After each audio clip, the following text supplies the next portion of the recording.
안녕하세요. 2020년 5월 1일 이정훈입니다.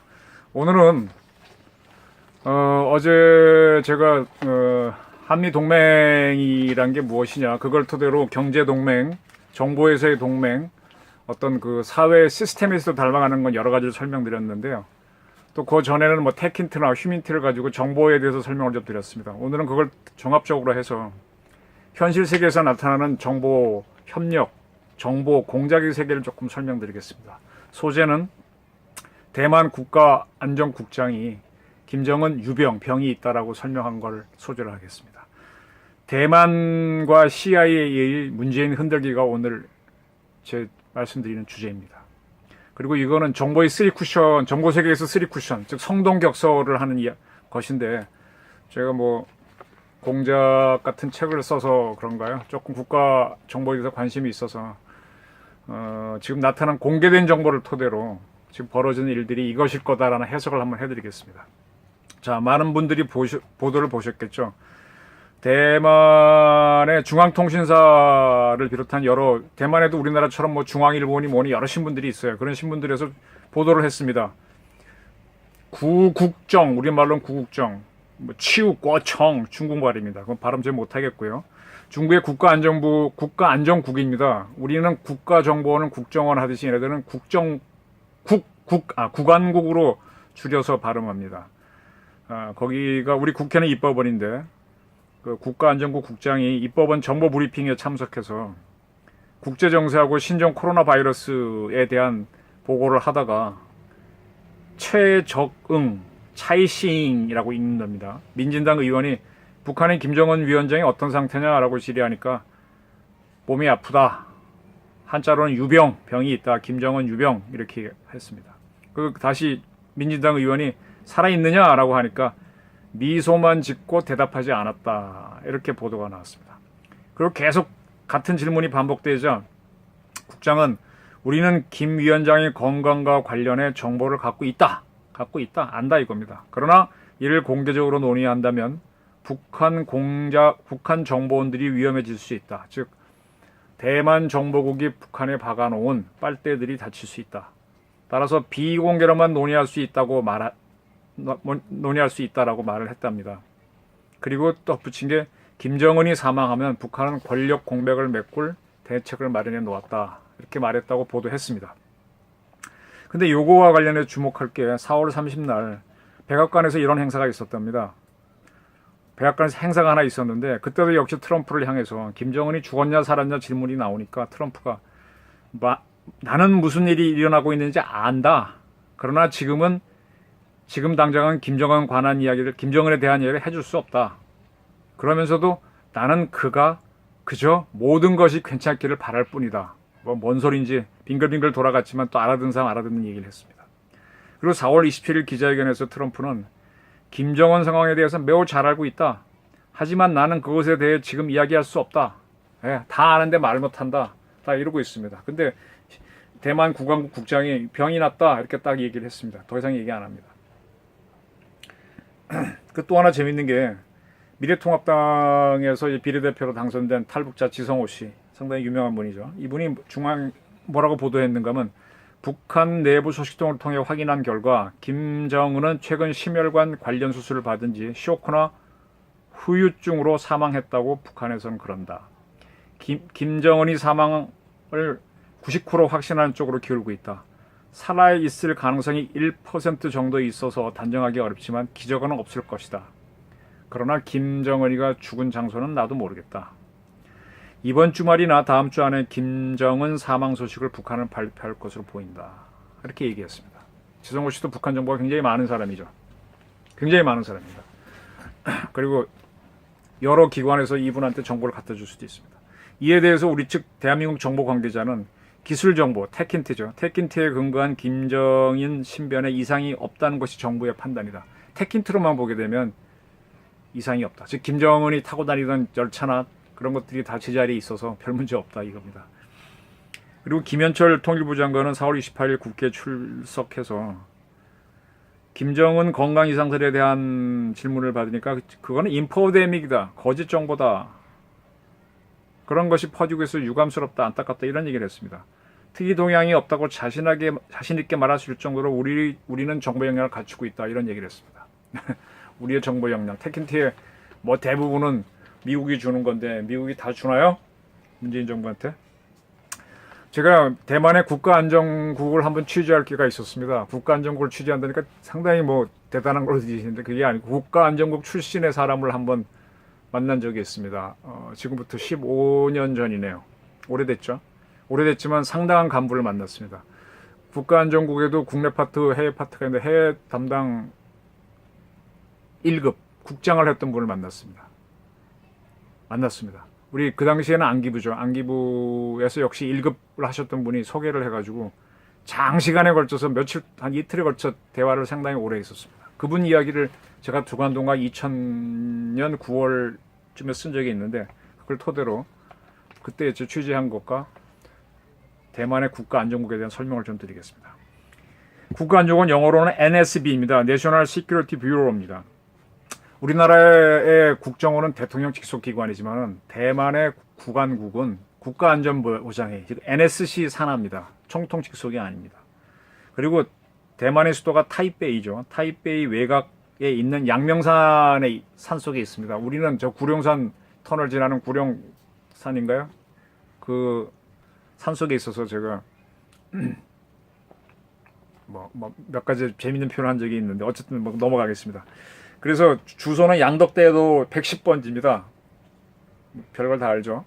이 분을 만났기 때문에 안 겁니다. 그래서 대만에서는 신비의 110 이렇게 닉네임을 붙이기도 하고, 대만이 영어로 타이완이잖아요. T자를 붙여서 TKGB로 불리는 게 NSB입니다.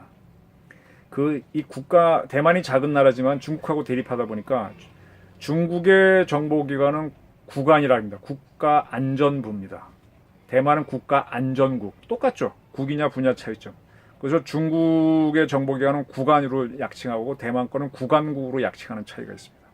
대만은 작은 나라지만은 대만 해협이라고 하는 우리 한 서해의 좁은 폭, 우리 산동반도에서 백령도 정도 사이 거리 정도, 그 정도 거리를 두고 중국하고 떨어져 있어가지고 있다 보니까 홍콩과 달리 중국에 잘 먹히지 않습니다. 바다에서 막을 수 있으니까요. 그리고 국안국이 대만인들을 상당히 정의화된 걸 단속하고 있습니다. 대한민국 국정원하고 다르죠.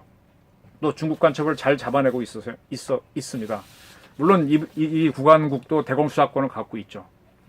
그래서 우리 국정원처럼 국내외 해외를 다 할 수 있습니다. 근데 절대 국내 정치, 정당 정치에는 개입하지 않습니다.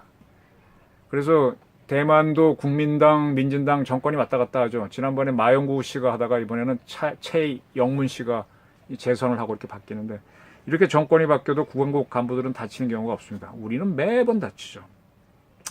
저는 2005년도에 국안국에서 해외공작 책임자로 은퇴한 송무섬 씨를 만났습니다. 한자는 밑에 있고요. 그의 어머니는 중국인입니다. 양천내. 아버지는 한국인입니다. 중국 국적을 가졌던 한국인인데 굉장히 유명한 사람인데, 우리나라에서는 이상하게 유명한 사람인데 아는 사람만 알고 모르는 사람이 태반입니다. 송호성, 호랑이 설이라는 뜻이죠. 송호성 씨입니다. 이 송호성이라는 분을 소개를 할게요. 우리가 일본으로부터 해방되고 나서 미군이 들어와서 군정을 했죠. 그때 군정을 돕기 위한 경찰 예비대 개념으로, 그게 장차 대한민국 국군이 육군이 되는데 경찰 예비대를 만듭니다. 그때 이제 군인이 되고자 하는 분들이 그 조선 경찰 예비대에 들어갑니다. 경비대라 그랬죠. 그때 그 조선인들로 만든 그 조직의 대장을 뽑는데, 총사령관. 그때 뽑힌 사람이 송호성입니다. 지금으로 얘기하면 중령 계급을 달고 초대 조선 경비대 사령관을 했습니다.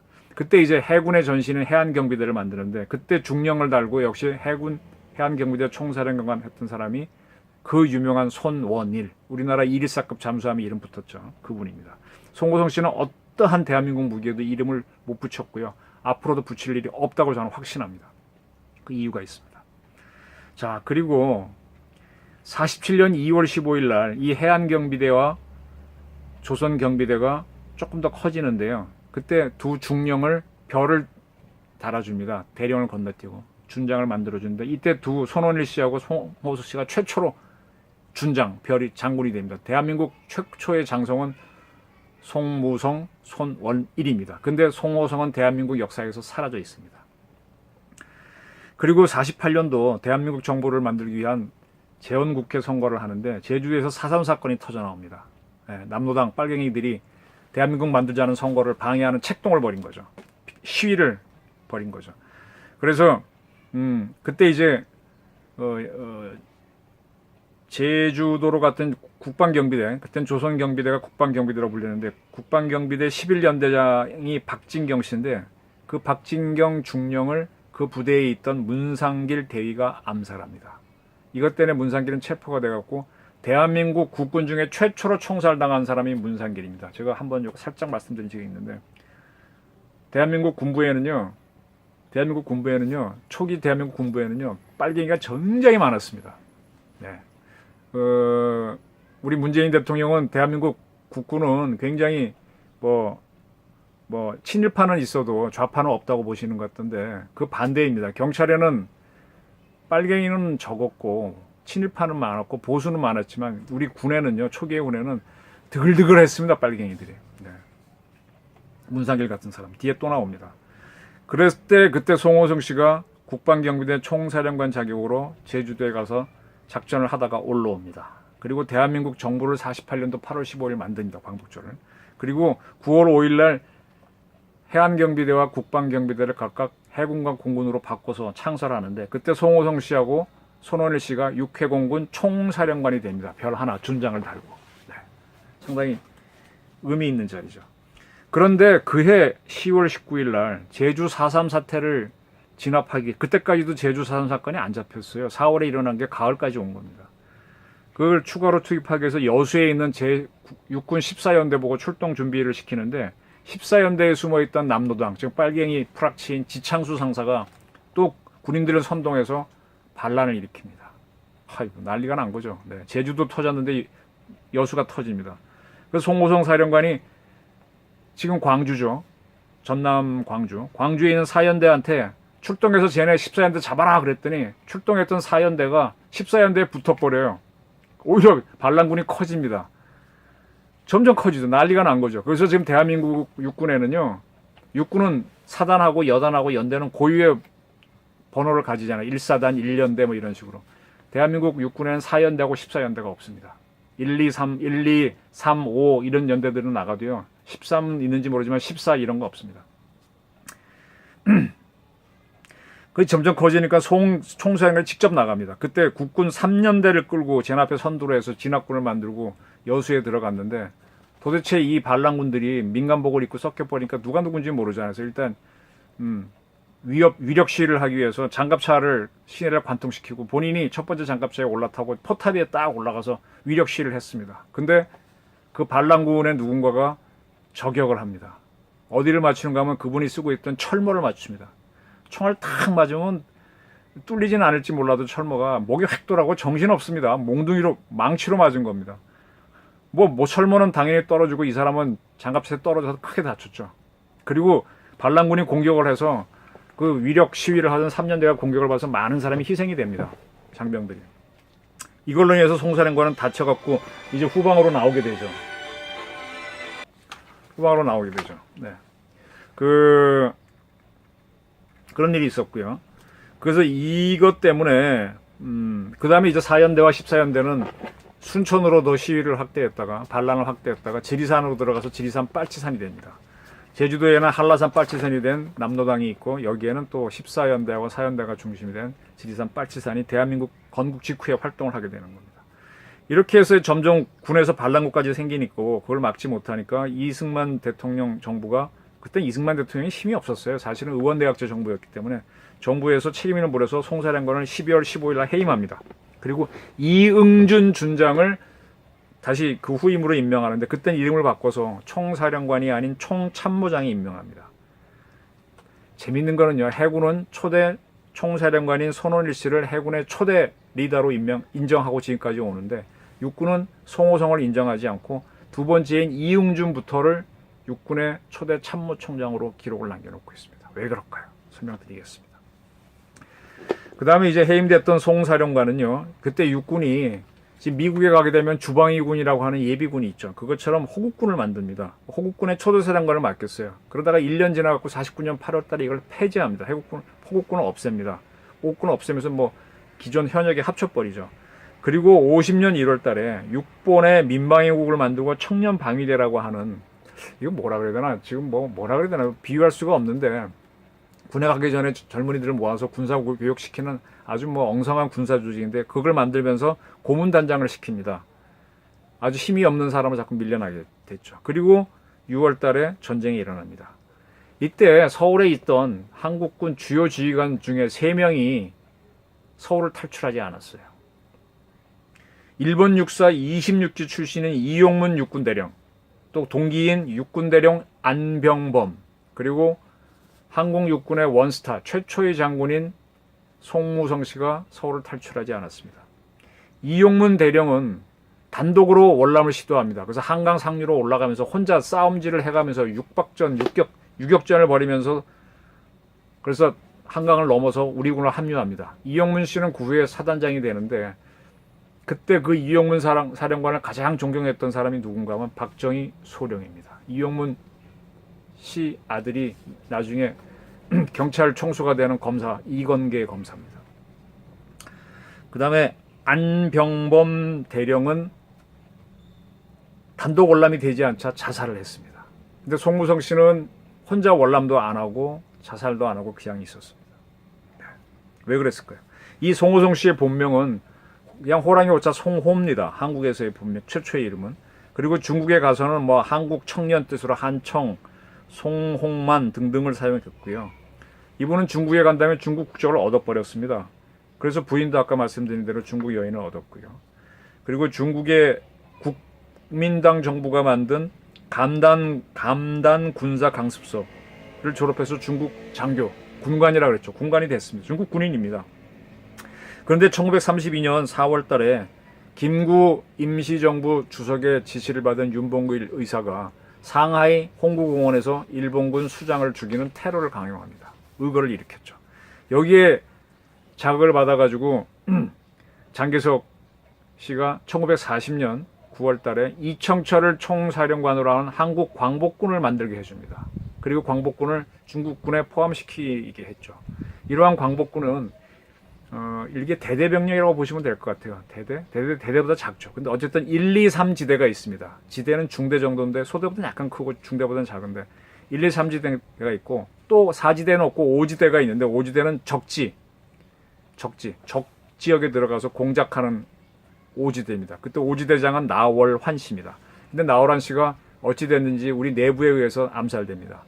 그러니까 적지 공작이 가장 중요하니까 중국 국민당 군사위원회에서는 중국군에 있던 송호성 씨를 5지대장 맡겨라 해서 중국군에 있던 송호성 씨가 우리 광복군으로 넘어서 5지대장이 됩니다. 네, 이렇게 됩니다. 그리고 난 다음에 1942년에 우리 문재인 대통령이 그렇게 좋아하는 김원봉이가 조선의열단을 이끌고 좌파죠. 이끌고 광복군에 참여해서 부사령이 됩니다. 네.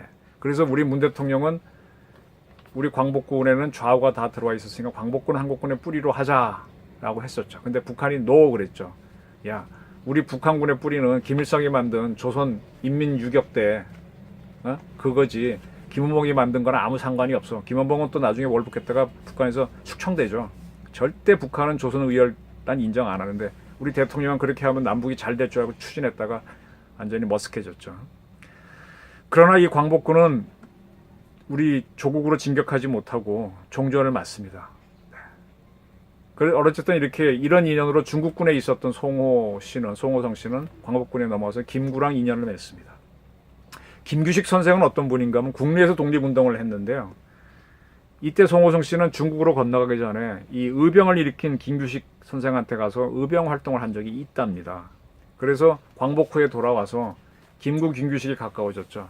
그때 이제 송호성 씨는 두 분을 모두 다 가깝게 지냈답니다. 근데 이런 일이 생기죠. 우리가 48년도 8월 달에 정부를 세우려고 하니까 4달 전에 북한에서 남북 연석회의를 하자 뭐 이렇게 주장을 합니다. 그리고 막 남한에서 누구 오라고 하니까 그때 김구하고 김규식, 조수왕이 북한을 갑니다. 조수항 선생하고 김구 선생은 상해 임정 출신인데 갔다 온 다음에 조수항은 속았다. 저 북한 놈들 저 나쁜 놈들 욕을 막 하고 막 맹비난을 하는데 김구하고 김구식은 가만히 있습니다. 그러다 보니까 북한에서 공산주의 실어서 내려온 서북청년단 사람들은 굉장히 의심을 하게 되고 실제로 또 북한에서 보낸 공작원들이 김구 선생을 찾아가게 되죠. 네, 그 이름은 이미 다 기록이 있습니다. 그래서 서청 출신에서는 김구라고 하는 저 그늘 큰 나무 때문에 저기에 좌파들이 모인다. 이미 여순 사건, 그 다음에 뭐 4.3 사건 겪었는데 이건 도저히 못 봐준다라고 해서 그 소속돼 있던 안두희 씨가 육군이죠. 안두희 대인가요? 가서 찾아가서 경교장에 가서 김구 선생을 2층에서 암살을 하고 내려와서 그 밑에 있던 비서한테 총을 쥐면서 자수를 하죠. 제가 이런 얘기를 할 수 있는 거는 제가 생전에 안두희 씨하고 한 8, 7시간 인터뷰를 한 적이 있습니다. 왜 그랬냐 계속 묻고 자수한 거냐 뭐 이런 장시간 인터뷰를 한 게 있어서 이런 말씀 드릴 수 있습니다. 그래서 49년 6월 26일 날 김구 선생이 암살되죠. 그리고 김규식 선생만 남았는데 김규식 선생은 아까 말씀드린 대로 저 북한이 서울을 점령했을 때 안 내려갑니다. 송호성도 안 내려가고. 그러고 난 다음에 이제 인천 상륙작전에 하고 국군이 올라왔을 때 이 김규식 선생하고 송호성을 인민군이 끌고 북한으로 가버립니다. 그때 이 송호성 씨의 아들이 송무성입니다. 한국 이름 송무성 씨고 부인 아까 말씀드린 양천내인가요? 이 두 모자는 데려가지 않습니다. 그리고 나중에 북한으로 갔던 송호성 씨는 의거 입북자 부대 사단장을 했고 의거 입북자 부대 교장을 지냈고 그리고 죽었다고 합니다. 김규식 선생도 또 희생이 됐고요. 근데 이 한국에 남게 된 송무성 씨와 그의 어머니 중국인이죠. 계속 연좌제로 감시를 받습니다. 아버지가 북한에서 의거 부대 사단장을 했으니까요. 한국군 초대 총사령관인데 이게 참 창피한 거죠, 사실은. 그죠? 대한민국 역사에서는. 그래서 육군에서는 송무성 씨를 육군의 초대 수장으로 치지 않는 겁니다. 이응준 씨를 치는 겁니다. 근데 그 어머니 입장에서는 송무성 씨를 키워야 되는데 계속 이렇게 뭐 관계기관서 감시하고 불안하니까 어떻게 합니까? 대만인 다른 사람한테 이 아들을 양자로 보냅니다. 그분은 이제 양자가 됐으니까 깨끗해진 거죠. 그래갖고 그분의 도움으로 대만으로 보냅니다. 그래서 대만에서 좋은 대학, 우리 연고대에 해당되는 게 대만의 정치대학인데 거기에 입학을 합니다. 머리가 좋았던 모양이야. 그래갖고 그때는 기자가 되고 싶어서 신문학과를 진학을 했습니다. 신문학과 나와갖고 기자시험 봐놓고 기다리고 있는데 어느 날 쓱 지나가다 보니까 한국어를 잘하는 사람 모집한다라고 국가안전국에서 공고를 했더래요. 그래서 한국어? 국가안전국은 뭐 잘은 모르지만 미국의 CIA 같은 거니까 한번 시험 볼까 했는데 덜컥 붙어버렸어요. 그랬더니 한국어 하는 사람이 귀하니까 딱 잡더랍니다. 기자시험 붙어서 갈라 그랬더니 가지 말라 그래서. 그래서 그냥 그대로 해외공작국 요원으로 차출돼갖고 쭉 지냈습니다. 62년부터. 그러나 그는 한국에 참 오고 싶어서 어머니 보고 싶어 가려고 그랬는데 한국에서 비자를 안 주더래요. 그건 아마 어머니가 이미 연좌제로 조사받고 늘 감시당하는 거니까 어머니 때문인지 자기 기록 때문인지 안 나온 거다. 자기는 이유는 모르지만 추정입니다. 그렇게 하고 한 번도 못 보고 결국 어머니가 돌아가셨답니다. 나중에 어머니 6월 재만 이렇게 받았다고 얘기하더라고요. 그리고 이제 대만 국왕국에서 지내는데 그 사람이 잘 나갔죠. 한국어 하는 사람이 드무니까. 또 이분이 미국 유학도 하게 됐어요. 영어도 잘해요. 그러니까 누가 시기했는지 송무성의 아버지는 북한에 협조한 공산주의자다 이렇게 찔러가지고 내부 조사를 받습니다. 사상투쟁은 대만이나 그때 대한민국 다 치열했죠.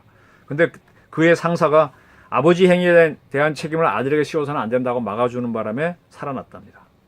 그래서 그는 이제 자신의 운명에 영향을 끼치고 기억도 잘 안 나는 아버지에 대한 추적을 하죠. 그리고 미국에 근무할 때 80년 얘기입니다.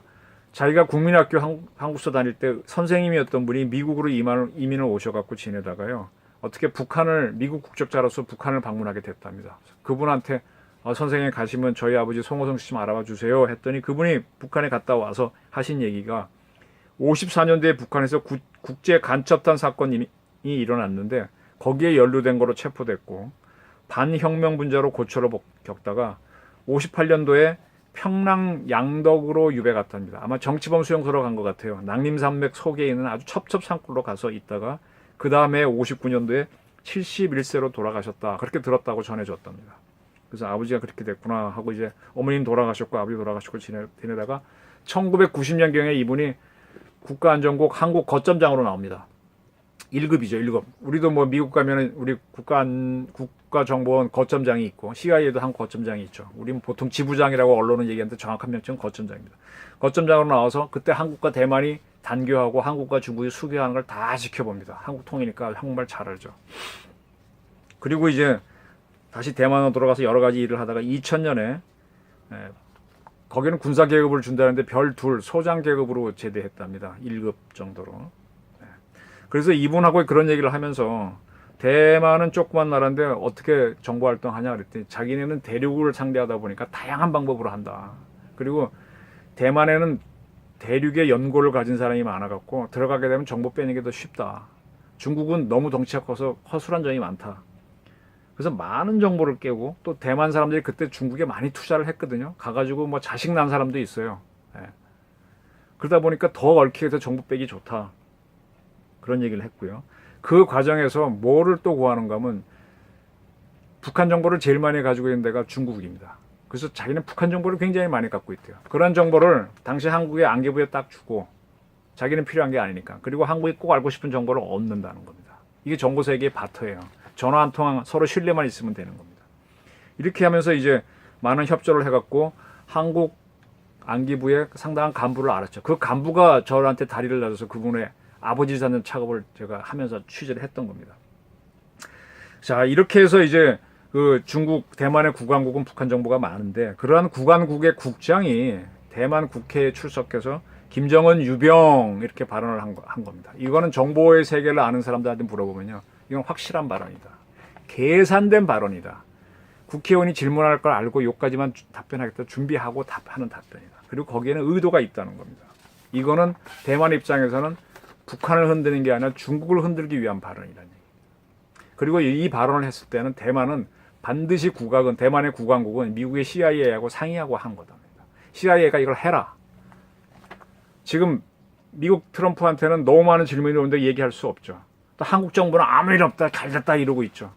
또 일본은 그거 움직이면 오해받고 하는데 저 대만서 CIA가 성동 교수 전설로 한번 얘기하십시오. 그게 좋겠습니다 하게 돼서 이 CIA 국장이 이런 얘기를 했다라는 게 정보하는 사람들은 ABC를 금방 아는 거죠.